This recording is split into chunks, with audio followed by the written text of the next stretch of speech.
Plate লাগবে না, direct একশোটা চলে যাই, গামলাই খাই, ওই ক্যালকাল ভাত নিতে আমার ভালো লাগে না। দেখছি না আব্বা, এরকম রাক্ষসের মতো গামলা করে ভাত খালি বলে আমাদের সংসারে আয় বরকত কিছু থাকবি, এমনি বলে আমাদের সম্পত্তি ক্ষয় শুরু হয়ে গেছে। প্লেটে ভাত খালি কি পেট ভরে না রে গোল্লা?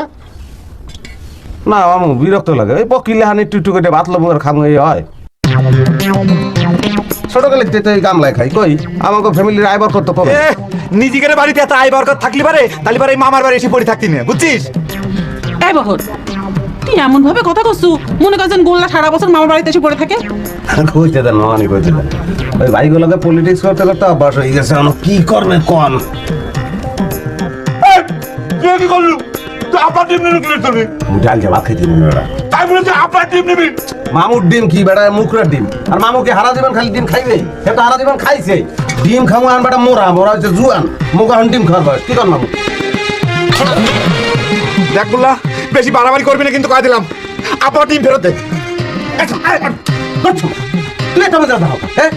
মামুর ডিম খাইতে আছে ভাই, হিসাব হবে হাগো মধ্যে। তুই ডাইলের মাল ডাল যে ভাত খাই দরদ দেখা হবে না।